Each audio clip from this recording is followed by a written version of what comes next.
Celebrated his 50 by mimicking a gun gesture. Saibzada Farhan has triggered a huge controversy, and he says, "I don't care." Saibzada Farhan celebrated with a gesture that many described it as an AK-47 pose, an act that triggered many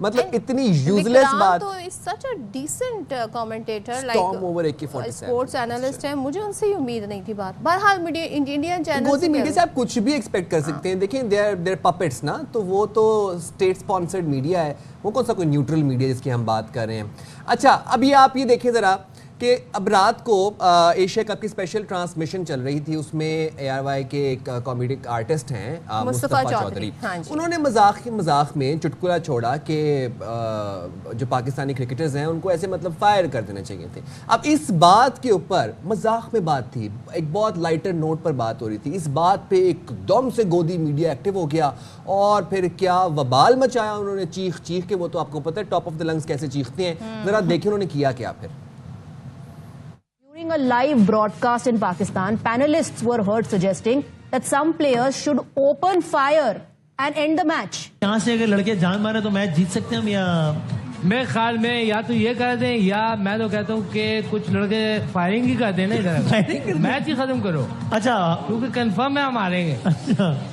آپ اتنے down نہ ہو, 12 بجے کے بعد آپ کے لیے کھانے کا انتظام کیا, وہ سن کے خوش ہوں. میں کھانا ہی نہیں چاہتا, ایسا کھانا میں کھانا ہی نہیں چاہتا. It's not just limited to the cricketers on the field. On a live broadcast, somebody suggested on a panel that perhaps the player should actually open fire.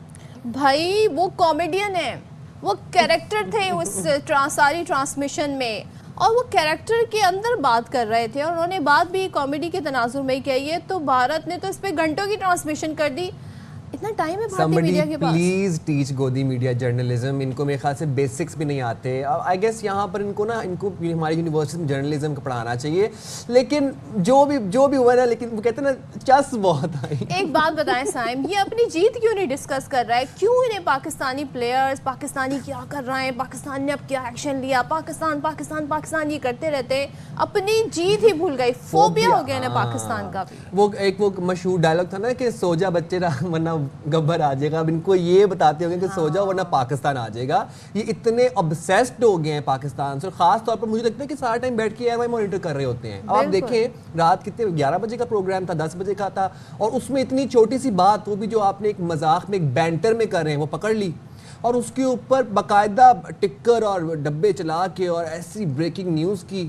مطلب اس سے زیادہ جنگو کیا ہی ہو سکتا ہے جرنلزم. بالکل بھائی, آپ یہ دیکھیں کہ یہ اے آر وائی کو اتنے کلوزلی مانیٹر کرتے ہیں. آپ کو یاد ہوگا ارنب گوسوامی, ارنب گوسوامی نے نام لے کے کہا تھا اور پاکستانیوں کو مخاطب کر کہا تھا کہ پاکستانیوں اے آر وائی نیوز نہ دیکھا کرو. اب اس سے زیادہ ڈلولو کوئی ہو نہیں سکتا ہے. اور بس لگتا ہے مانیٹرنگ پہ پاکستان کے جو channel A R Y News, اس کو ڈالا ہوا ہے انہوں نے, اور کنٹینیوسلی یہ دیکھتے رہتے ہیں جی ہم کیا کہہ رہے ہیں. تھینک گاڈ ہم آپ کی طرح نہیں. بٹ پاکستانیوں نے اس بات کا ثبوت بار بار دیا کہ اے آر وائی ان کا فیوریٹ نیوز چینل ہے, اور وہ اس بات کا اظہار بھی کر چکے ہیں, فیڈ بیک بھی ہمیں دیتے ہیں. Thanks to all of you for the support. چلیں جی آگے بڑھتے ہیں. اچھا جناب, بھارت کے خلاف اہم میچ میں فخر زمان کو آؤٹ دینے کا تھرڈ امپائر کا متنازع فیصلہ تھا. آپ کو یاد ہوگا جو ہم ڈسکس کر رہے تھے کہ بال زمین پر ٹچ ہو کے پھر گلوز میں گئی تھی. اچھا اس کے بعد نا اب ہم سوشل میڈیا پر دیکھ رہے ہیں بہت کلیئر امیجز آ گئی ہیں, اور باقاعدہ نظر آ رہا ہے کہ بال زمین پر ٹچ ہوئی ہے, اس کے بعد ہاتھوں میں گئی ہے. تھرڈ امپائر نے اس پہ کہا تھا جناب یہ آؤٹ ہیں. جو ہمارا اور ہمارے علاوہ بہت سے سینئر سپورٹس جرنلسٹ کا, سابق پلیئرز کا یہی موقف تھا کہ یہ آؤٹ نہیں ہے. فخر کا آؤٹ متنازع ہو گیا تھا. اب پی سی بی نے آئی سی سی سے شکایت کر دی اور معاملے کا جائزہ لینے کا مطالبہ کیا ہے. اچھا, اب معاملے کا جائزہ لینے کا مطالبہ تو کیا ہے, لیکن جو سری لنکن امپائر ہے اس کے فیصلے کو سابق کامنٹیٹرز جیسے کہ سائم بھی بتا رہے ہیں تنقید کا نشانہ بنا رہے ہیں. اب میچ ریفری ہیں این ڈی پائرکرافٹ, سب ان کو پہچان گئے ہوں گے, بڑے فیمس ہو گئے ہیں جی. وہ انہوں نے کہا یہ معاملہ ان کے دائرہ اختیار میں نہیں آتا ہے, جس کے بعد پی سی بی نے پھر آئی سی سی سے شکایت کی ہے. تو آئی سی سی مجھے لگتا ہے خواب غفلت میں سو رہا ہے. آ کر سوربھ کمار یادو کیا پریس کانفرنس کرتے ہیں, وہ اس پہ بھی کوئی ایکشن نہیں ہوتا. اور اس کے بعد جی آپ یہ دیکھیں اس پر بھی اب اگر کوئی ایکشن نہیں ہوتا تو پھر سوال تو بہت سارے اچھا میں یہ دیکھا تھا پراکسی پائرکرافٹ نے کہا بھائی مجھے اس میں نا ڈریگ کرو, آپ لوگ جانے بس کر دیں, وہ آپ کا کلپ نکال کے بھی نا پھر ٹرانسمیشن کر دیں گے 3-4 گھنٹے کی. چلیں جی اس پہ بات کر لیتے ہیں کیونکہ آج کا میچ بھی اہم ہے, اور یہ سارے تناظر میں بہت ہی کہتے ہیں نا ایک بڑی ہیٹ اپ ماحول ہوا ہے. ہمارے ساتھ موجود ہیں جی تجزیہ کرنے کے لیے سابق ٹیسٹ کرکٹر توصیف احمد صاحب. Thank you so much Tauseef صاحب, گڈ مارننگ ٹو یو. آج کا میچ انتہائی اہم ہے. بھارت کے ساتھ جو شکست ہوئی, ہم طلعت حسین کو لے آئے, پھر ہم نے نواز سے بول نہیں کرایا, پھر ہم نے ریگولر بالر سمجھنا شروع کر دیا سائم کو. بہت ساری ایسی مسٹیکس ہیں جو ہم نے کی. پھر ہمیں یہ تھا کہ جی سلمان علی آغا کو خود نہیں آنا چاہیے تھا, لیکن وہ خود آ گئے بیٹنگ میں. آج کیا مشورہ دیں گے آپ پاکستان ٹیم کو؟ جی شکریہ. پہلے تو میں وہ بات کروں کہ ان کا یہ حال اب ہے, اگر ہار جاتے تو کیا حال ہوتا, آپ خود سوچیں.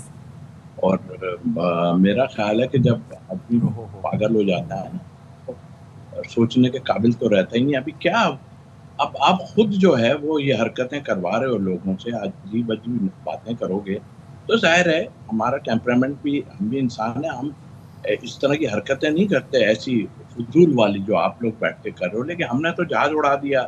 میں تو سوچ رہا تھا اس وقت 5 کیچ انہوں نے گرائے تھے, میں نے کہا یار اگر یہ 6 گرا دیں گے تو میں بھی کہیں کسی جگہ پہ جو ہے یہ کہہ دوں گا کہ 6 کا اشارہ کر دوں گا. تو مطلب کہنے کا یہ ہے کہ ان کا جو ہے نا بالکل معاف ہو چکے ہیں یہ لوگ, اور حیرت ہے انہیں, اپنا ایونٹ کو خود ہی خراب کر رہے ہیں. اور نظر آ رہا ہے سیدھا سیدھا کہ سارے 22 ہوئے میں, امپائر سے لے کے ہر آدمی جو ہے وہ اس کا آؤٹ دینا اور یہ سب کچھ. لیکن میں صرف اپنے والوں سے یہی کہتا تھا کہ آپ ان کو ہرا دو ایک دفعہ تو یہ تو گراؤنڈ ہی چھوڑ کے بھاگ جائیں گے, مجھے ایسا فیل ہوتا ہے. تو جہاں تک آج کی آپ نے بات کی, یس ڈو اینڈ ڈائی ہے, ہمیں بالکل جو ہے جانا چاہیے. جو پچھلا ہوا ہے ہمیں پتہ ہے کیا ہوا ہے, اور مجھے حیرت ہے کہ اتنی اچھی بیٹنگ پچ پہ 9 اوور میں 90 رنز, اور اس کے بعد آپ کے بعد 2-3 پلیئر آتے ہیں, اور آنے کے بعد کیا وجوہات ہیں جو آپ وہ واٹر ٹائم کے بعد فوراً ہی کچھ شروع ایسا ہوا کہ مجھے آئی ایم سوری, میں پتہ نہیں الفاظ کوئی ایسا نہ نکل جائے, لیکن سلمان علی آغا, محمد نواز اور حسین طلعت یہ 3 آن کے مطلب ٹوٹل 46 انہوں نے ڈاٹ بالز کھیلے. وہاں ہو کیا رہا تھا, آپ کے سارے تو کام یہ لوگ کر کے گئے تھے اس سے ہٹ کے. تو وہ ٹھیک ہے فخر کا آؤٹ دیا جو بھی, لیکن کام تو انہوں نے کر دیا. ایسی پچ نہیں تھی, بالر سارے ان کے ختم ہو گئے تھے, اور اس کے بعد آپ سے سنگلز بھی نہیں نکل رہے تھے جو آپ اتنا ڈاٹ بالز بھی, اور آپ ایوریج کو نیچے لے گئے اٹھا کے, جہاں کہ آپ کے وکٹس باقی ہوتے ہیں. ایک ہی وکٹ گرا تھا نا, آپ کے وکٹ باقی ہوتے ہیں, پھر آپ کے چینجز ہیں. باقی آپ نے ٹھیک کہی ہیں ساری باتیں کہ چینجز ہیں. پھر میں یہ کہتا ہوں کہ یہ بیٹنگ آرڈر کو کس طرح انہوں نے کیا. دیکھیں اس سے پہلے جو میچ ہوا تھا اس میں شاہین آفریدی نے نیچے سے آن کے چھکے مارے تھے, اور بھائی ایسے ٹائم میں جب ٹائم کم ہو گیا تو ایک آدمی پہلے کھیل چکا ہے, آپ سب کو چھوڑ کے اس کو بھیج دو نا, اس نے تو جا کے مارنا ہی ہے. تو مطلب یہ چیزیں ایسی ہیں جو دیکھنے سے تعلق ہے. ان کا ایک ہی چل رہا ہے, نواز کو بالنگ کیوں نہیں کرائی. اب یہ تو میں سیدھی بات کہتا ہوں کہ یہ حیرت ہے. اب کل میں کچھ ٹیسٹ پلیئرز کو سن رہا تھا, وہ یاسر حمید بیٹھے تھے ایک اس میں, کہ بہت اچھا ہوا نہیں کرائی اس سے, اس لیے کہ وہ کھبے کھیل رہے تھے. کیا باتیں کر رہے ہو یار آپ لوگ, آپ خود ایسی باتیں کرتے ہو کہ مجھے حیرت ہوتی ہے. کھبے کھیل رہے تو کیا ہوا, آپ کا مین بالر ہے, اس وقت وہ ماریں گے, مارنے کے میں آؤٹ ہونے کے تو چانس ہے, اور پھر مین بالر آپ کا ہے وہ, اور اس کو آپ نے بولنگ نہیں کرائی. یار حیرت ہوئی ہے. اور یہ ہمارے کچھ ٹی وی پہ لوگ بیٹھے ہیں, ایسی باتیں جس کا سر ہے نہ پیر ہے, اس سے کراتے. میں تو کہہ رہا ہوں اگر سائم ایوب وکٹیں نہیں لی ہوئی ہوتی نا انہوں نے, وہ کل وہ بھی ڈراپ ہو جاتے. یہ تو پکی بات تھی. تو کہنے کا مطلب یہ کہ اب آگے ڈو اینڈ ڈائی ہے. تو بھائی ویسے اگر بات کی جائے ڈاٹ بالز کی اور یہ ٹک, یہ تو ایک کرونک بیماری ہے, اس کا علاج تو اب ٹائم ٹیکنگ ہے, اس میں ٹائم لگے گا اس بیماری کے علاج میں. ویسے وہ تو بلایا ہے نا, سائیکیٹرسٹ کو بلایا ہے نا انہوں نے, اس کو صحیح کرنے کے لیے. ویسے اب اگلے میچ میں سائیکیٹرسٹ تو وہ پریشر ہینڈل کرنا سکھائیں گے نا, یا یہ ڈاٹ بال کیسے کھیلیں ان کو کیا پریشر. ابھی میں نے کل کسی ٹی وی پہ کہا تھا, میں نے کہا کیا مطلب ہم لوگ کیا خدا نہ خواستہ ہمارے پلیئروں کے دماغ تھوڑی خراب ہو گئے یا کیا بتانا چاہ رہے ہو. ابھی ان کو میں نے بتایا تھا کہ 5,000 کی گڈی آپ دیں 2 لاکھ کی, اور اس میں سے 3 نوٹ نکال لیں اور ان کو نہیں بتائیں, آپ ان کے ہاتھ میں دیں, یہ سیکنڈوں میں آئیں گے آپ کے پاس کہ اس میں تو سر 3 نوٹ کام ہے. بات یہ ہے کہ الحمدللہ آپ کو پیسے مل رہے ہیں, گھر میں کوئی پرابلم نہیں, سب کچھ ہو رہا ہے. اس میں آپ جو آپ کھیل رہے ہیں کھیل